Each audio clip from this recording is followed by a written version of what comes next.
How are you guys? Hey Jordan. I just wanted to talk to you guys today. Um Nothing too big. Nothing too big. Hey DeMarcus.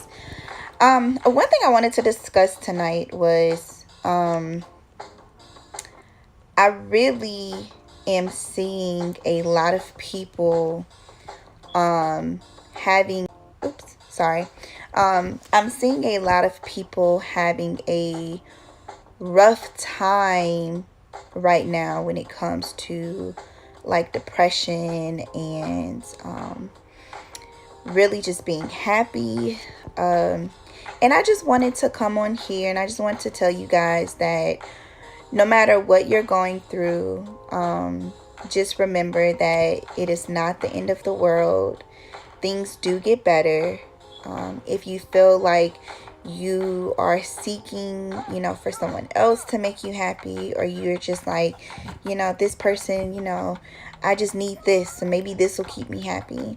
It takes a lot of self-reflection and it takes a lot of working on self in order for you to get to a point of being happy.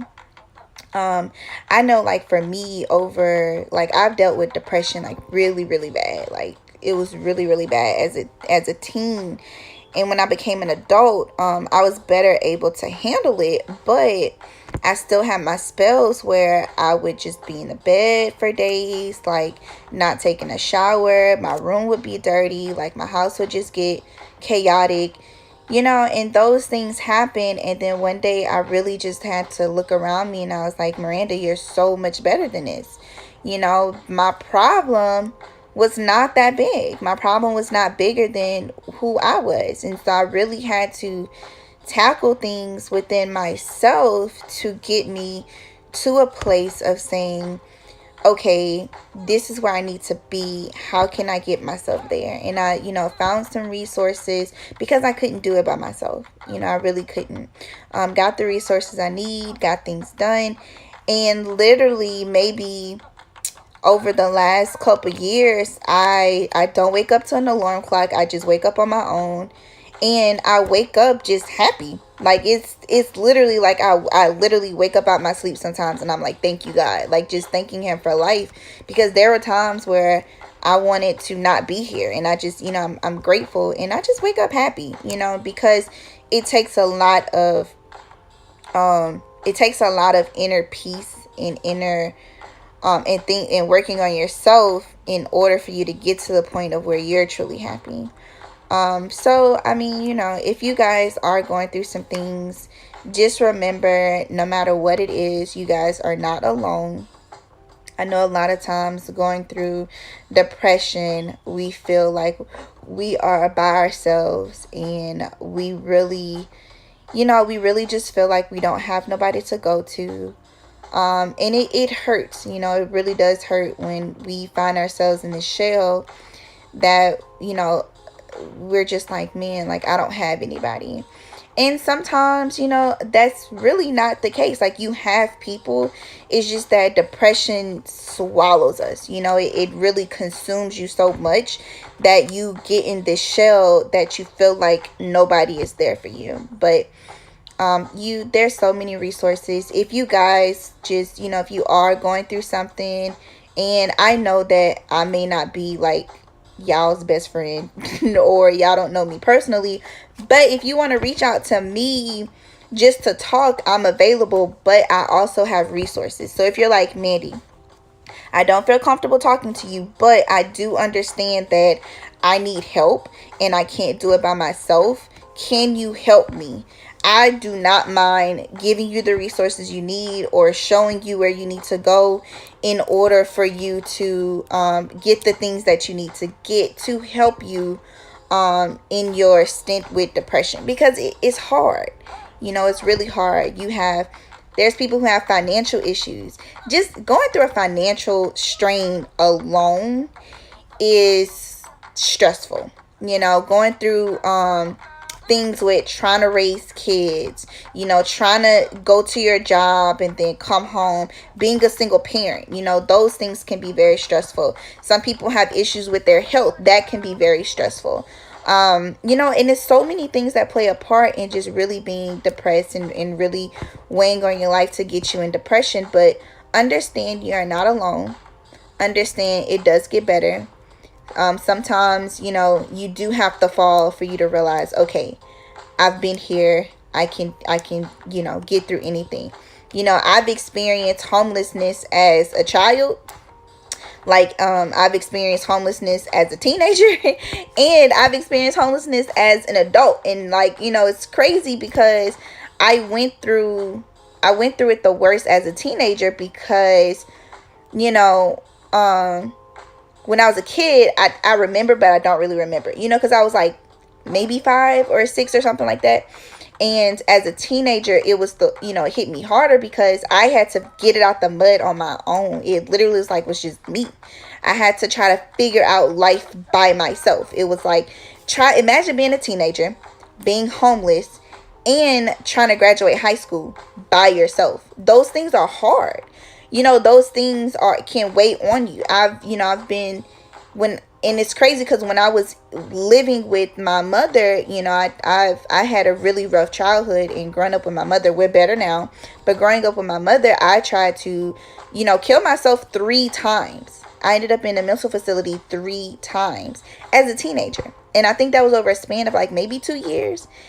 And then, you know, things just kind of, you know, once my mom went to jail, and, you know, I nobody was going to take in a teenager. You know, nobody was like, you know, I had my grandma, but of course my grandma was overloaded with the rest of my siblings. And so I ended up, you know, being by myself. And so it really was a case of, okay, I have to figure life out. And so I was so resourceful, and God sent me through that so I could figure life out, that when I did become homeless as an adult, it wasn't for long. You know, the situation happened, you know, of course I didn't have anybody, anything like that. And so I found myself back being homeless, but it really was like, at least I had someone's couch I could sleep on. You know, at least I had someone, you know, that was able to like feed me and stuff like that. Like, you know, I slept in my car probably for a couple weeks, you know, with me and my dog. Somebody was able to take my dog in. Then somebody took me in. I was able to get back on my feet within a couple months. And then, you know, I was good. But it took me going through that hard time as a teenager for me to really understand as an adult. In my mind, I'm like, I've been through worse. Because I have been. And if it wasn't, you know, if I would have taken my life then again, it would have been like, okay, look. You know, I wouldn't have been able to experience the things I've experienced. And, you know, I'm grateful I didn't, you know, die when I tried to kill myself, because if I did, I would not be here for my siblings. You know, I played a key role in raising my siblings and having my siblings. You know, the last one that I have is my sister, who's in her room. You know, she's 17 now. I've had her since she was 11. I want to say 11. Yeah. And, you know, and so it's like, if I was not here, she would not be able to be graduating high school right now. Who knows where her life would be, you know? And sometimes we have to remember that we have something bigger than our problems. You know, we have something greater than what we're going through.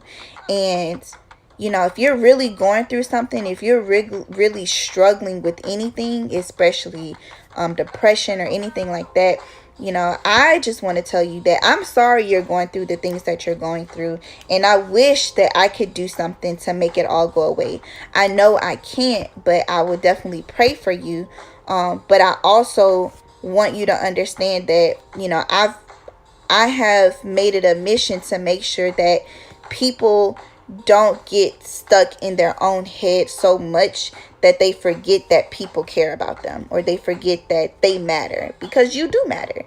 You matter to a lot of people. I know you probably feel like, you know, man, like nobody cares about me. Like I'm really going through this. I don't have nobody I could go to. And that's a really tough feeling. And I'm sorry you feel like that, but understand You have these resources you can go to. Even if you just need to map out a plan, sometimes it takes somebody else looking at your situation to help you get to where you need to go. But just remember that, nothing, nothing, no problem is big enough for you to, take your life. Nothing is big enough for you to, feel like you don't want to be here anymore. And it's okay to be sad. It is 100% okay to be sad. It's okay to be like, I'm tired of these churn. I'm tired of this job. I don't want to be, like, I know sometimes, when I was working for a company, I'd be like, man, I don't want to be here, or if my siblings were getting on my nerves and I'm like, I don't want to be here, I had to sit and really raise my brother who suffers from mental illness. And sometimes it was so frustrating because I'm, at the time, like, I'm young myself, I'm still young, and, it was a lot to go through. But it's like I had to be mentally strong enough to be able to go through those things because I knew that my purpose was bigger. I knew that I had to fight for other people. And, I don't want to sit here and call you selfish if you decide to, if you're just like, man, I want to kill myself. I'm not going to call you selfish because sometimes being sad, it is about you. It's okay to be sad, but don't stay there. It's okay to have a bad day, but don't stay there. It is perfectly fine to say, I am depressed. I'm not feeling it. It's not a good time. It's okay. Just do not stay there. Because understand your purpose is way big. And if you don't know what your purpose is, let's figure it out. Let's figure it out. Let's figure out what your purpose is. Because I didn't know what my purpose was until it fell in my lap. So I just wanted to tell y'all that. And for those of you who stayed and watched my live, and I just want to say thank you for watching and paying attention. And for those of you who did get something from it, if I'm here if you need anything. So I hope you guys have a good night. Thank you for stopping by. So yeah, toodaloo.